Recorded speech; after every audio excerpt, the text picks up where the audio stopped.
ఈనాటి క్రైస్తవ్యంలో నేను చాలా మందిలో ఒకటి గమనించాను. అది విశ్వాసుల్లోనూ ఉన్నారు, సేవకుల్లో కూడా ఉన్నారు. ఒక వ్యక్తి ఎవరి ద్వారా అయితే క్రీస్తులోనికి రక్షించబడ్డారో ఆ వ్యక్తికి వీళ్ళు పెట్టే పేరేమిటో తెలుసా? ఈయనే మా ఆత్మీయ తండ్రి అని. ఈనాడు చాలామంది అదే అంటూ ఉంటారు. నేను ఆయన ద్వారానే రక్షించబడ్డాను, ఈయనే మా ఆత్మీయ తండ్రి అని అంటూ ఉంటారు.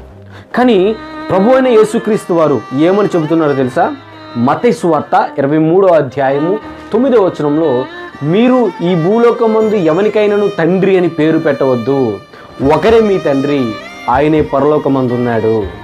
ఆయన ఒక్కరిని మనము తండ్రి అని పేరు పెట్టాలి. కానీ ఈ భూలోక సంబంధమైన మనుషులకు, ఆ పాస్టర్లకు మనం ఈయనే మా ఆత్మీయ తండ్రి అని పిలవకూడదు అని దేవుని వాక్యం సెలవిస్తుంది.